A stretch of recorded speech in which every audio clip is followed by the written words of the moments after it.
Orang-orang sibuk mencari kebahagiaan. Puncak bahagia itu adalah berjumpa atau dipertemukan dengan Tuhan. Selama itu belum ditemukan, orang-orang terus bergerak mencari apapun yang sifatnya bisa memenuhi rasa yang menyenangkan. Di warung dan kafe-kafe, bentuk-bentuk kenikmatan itu bisa ditemukan. Mungkin tidak bagi semua orang, tapi kalau kita lihat, kafe lebih ramai daripada rumah ibadah. Fenomena apakah ini?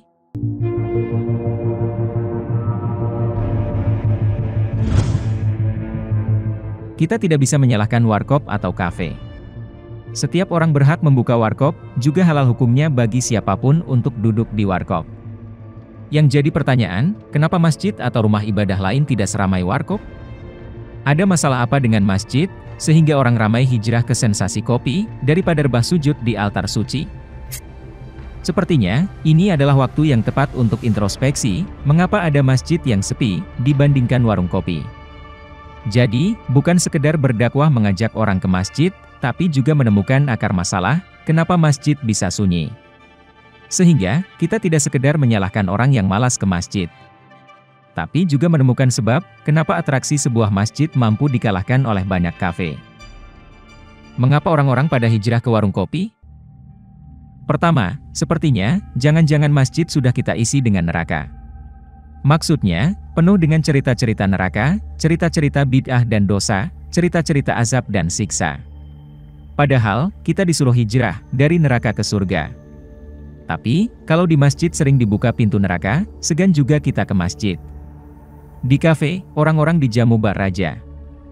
Jangan sampai di masjid, para ustadz memperlakukan jamaah sebagai pendosa. Atau kedua, masjid-masjid kita menawarkan sesuatu yang tidak bisa dirasa. Ceramahnya itu-itu saja. Menawarkan surga dan pahala, tapi tidak pernah bisa dibuktikan eksistensinya. Sehingga, hanya menjadi sebatas cerita. Beda dengan kopi, tidak perlu diceramahi seperti apa bentuk dan warnanya, tapi langsung bisa dinikmati, dan ada wujudnya. Agama, harus menawarkan rasa. Biar nikmatnya ada. Jangan lagi sebatas doktrin, untuk dipaksa-paksa percaya. Tuhan yang ditawarkan, juga jangan lagi sebatas nama, tapi ada wujudnya, bisa dirasakan eksistensi atau kehadirannya. Sehingga, nikmat iman dan nikmat beragama menjadi benar adanya. Orang-orang dewasa, akan mencari wujud yang bisa dirasa. Mereka malas untuk terus hidup dalam hikayat dan cerita-cerita, kecuali anak-anak. Itulah kenapa, metode pengajaran agama tempo dulu, disempurnakan dengan thoriqoh. Setelah bertahun-tahun disajikan dalil, atau teori dan cerita dalam bentuk tauhid dan fikih, para murid dibawa kepada pembuktian wujud yang bisa dicerap secara empirikal batiniah. Sehingga agama naik level, dari dogma, menuju ke rasa. Tuhan yang selama ini hanya ada dalam imajinasi konseptual, gelombang kehadirannya benar-benar bisa dirasakan. Kalau gelombang ini tidak ditemukan di rumah-rumah ibadah, orang-orang akhirnya hijrah, untuk menikmati sensasi kopi di warung-warung sebelah. Eropa, sudah lama menjadi ateis. Gereja-gereja dijual karena kosong, karena agamanya sudah dogmatis, dan telah kehilangan wasilah yang dapat membawa umatnya ke sisi Tuhan. Masjid-masjid, juga banyak yang dijual. Kosongnya masjid-masjid, dikhawatirkan, juga menjadi gejala awal dari ateisme dalam dunia Islam. Ini adalah sesuatu yang harus kita cari akar permasalahan. Kafe dan warung kopi, sebenarnya tidak menawarkan apa yang paling dibutuhkan manusia. Tapi, masjid dengan segala ritual formalnya, terkadang juga kehilangan kemampuan untuk memakmurkan jiwa manusia. Agamawan banyak, tapi hanya mampu membaca dan menafsirkan ayat, tidak ada semacam mukjizat yang bisa dirasakan jamaahnya. Agama menjadi sangat teoritis, tidak mampu menghadirkan Tuhan dalam jiwa. Agama yang kering, diam-diam, pasti akan ditinggalkan penganutnya. Karena manusia pada ujungnya hanya mencari miracle, sesuatu yang hidup, yaitu Tuhan itu sendiri. Saya tidak sedang membenturkan masjid dengan warung. Keduanya baik, namun dengan fungsi berbeda. Yang satu untuk ritual ibadah, satu lagi untuk makan minum. Hanya saja, sepertinya, ruh masjid kalah bersaing dengan aura kopi. Kita ambil contoh kepercayaan yang dianut oleh masyarakat Mesir kuno, yang sudah ribuan tahun umurnya. Saat ini, hanya bisa kita lihat dari jejak-jejak peninggalannya saja. Tidak ada lagi orang yang percaya tentang Dewa Ra, Osiris, Anubis, Bast, dan sebagainya. Begitu juga kepercayaan Yunani, Nordik, dan Romawi, mereka ditinggalkan setelah dianut dalam waktu yang cukup lama. Apa yang membuat agama-agama yang ada sekarang ini berbeda dengan mereka? Tidak ada. Saya melihat ada dua kemungkinan mengenai masa depan agama, yaitu punah seperti agama-agama kuno, atau berevolusi menjadi seperti agama Shinto. Shinto masih tetap mempertahankan ritual-ritualnya, tetapi orang Jepang tidak lagi percaya bahwa matahari adalah dewa. Tentu saja, ini hanya masalah pemahaman. Jika pemahaman agama tidak di-upgrade mengikuti zaman, maka lama-kelamaan akan terasa salah.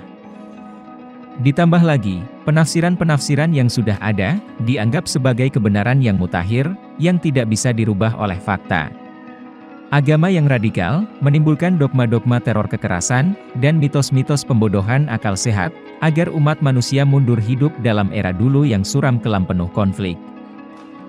Umat manusia yang semakin cerdas dan berpikiran kritis seiring dengan temuan logis rasional sains dan teknologi, jelas akan meninggalkan segala bentuk kebodohan dan kesia-siaan dalam kehidupan ini, termasuk diantaranya eksoterisme dalam agama. Generasi lama ilmuwan yang cerdas yang berpikiran kritis, sebenarnya sudah meninggalkan agama yang dogmatis. Pola peradaban atau fase-fase agama, akan terus berulang. Mari kita tarik sejarah. Dari dulu, Prancis selalu mempertahankan ikatan kuat dengan Paus dan Kekatolikan. Lalu pada abad 16, ada kejadian pembantaian Protestan oleh Katolik Prancis, di bawah inisiasi ratunya sendiri, Catherine de Medici, sekitar tahun 1572. Sekitar 400 tahun kemudian, tahun 1905, setelah serangkaian revolusi dan reformasi, akhirnya Prancis menerapkan sekularisme yang memisahkan negara dan agama. Lalu kemudian Spanyol, salah satu hardcore-nya Katolik. Mereka datang ke Amerika, diterima baik-baik, dan diajak berdagang. Lalu, Spanyol berbondong-bondong datang bersama pasukannya, dengan misi suci yang dibawanya. Dan inilah yang terjadi. Orang Yahudi yang menolak pindah Katolik atau meninggalkan Spanyol, diperlakukan seperti ini. Orang Protestan juga sama, sebelum dibunuh, biasanya mereka diinterogasi dulu supaya mereka mengakui kesalahannya. Lalu konstitusi Spanyol 1978 pasca era Franco, tidak lagi mengakui Katolik sebagai agama negara. Yang berarti, mereka menjadi sekuler. Jadi, apakah Indonesia akan menjadi sekuler? Kemungkinan iya. Pola beragama di dunia, kalau diamati sebetulnya sama saja. Dimulai dari kebodohan, lalu dilanjutkan dengan pencerahan, lalu dilanjutkan dengan pengkultusan. Selanjutnya biasanya inisiasi radikalisme, lalu baru kita masuk babak radikalisme, berikutnya barulah sekularisme. Walau begitu, agama tetap dibutuhkan. Karena, modernisme, belum dapat memberi jawaban atas semua hal-hal yang melampaui dunia natural. Sebetulnya, jika menurut kajian neurobiologi, agama itu diciptakan oleh manusia, karena kebutuhan biologis manusia untuk hidup berkelompok dan mempertahankan teritori mereka dari kelompok lain. Agama sebenarnya hanyalah nama, tidak ada kaitannya dengan Tuhan, apalagi dosa, surga, dan neraka. Berada dalam kelompok, akan memberi rasa aman pada individu. Rasa aman inilah, yang diatribusikan ke entitas seperti Tuhan, yang didefinisikan oleh kelompok tersebut, bahwa ada yang bertanggung jawab atas hidup mereka. Dan akan lebih menenangkan lagi, jika mengetahui bahwa gerak-gerik individu sudah diprediksi oleh Tuhan yang mereka yakini di kelompok mereka. Dan jika itu belum cukup menenangkan, ada konsep penanggung dosa, juru selamat, atau syafaat. Ada satu orang yang siap dimintai pertolongan, atau semacam diminta pertanggungjawaban atas kesalahannya. Dalam prosesnya, para anggota kelompok meyakini bahwa Tuhan mereka melindungi dan menyayangi orang di kelompok mereka. Sedangkan, orang di luar kelompok mereka, tidak masuk dalam lindungan Tuhan mereka. Ini adalah cara manusia menyederhanakan hal yang ada di luar kendali mereka. Berburu, mencari makan, mempertahankan teritori, adalah kegiatan yang keras di alam yang dingin dan tak berbelas kasihan. Berkelompok, adalah cara manusia menjaga diri satu sama lain, hingga seperti yang sekarang kita lihat. Beragama Islam, Kristen, Katolik, Hindu, Buddha, Konghucu, dan sebagainya, adalah cara manusia berdampingan dan menjaga satu sama lain. Beragama, menawarkan manfaat kesehatan juga sosial kepada pemeluknya. Bisa mendapatkan dukungan sosial dari sesama anggota kelompok, dan lebih tenang, karena tidak terlalu stres memikirkan kehidupannya yang mungkin carut-marut, mengingat, itu semua sudah ada yang mengatur. Ya, ini hanya kajian neurobiologi.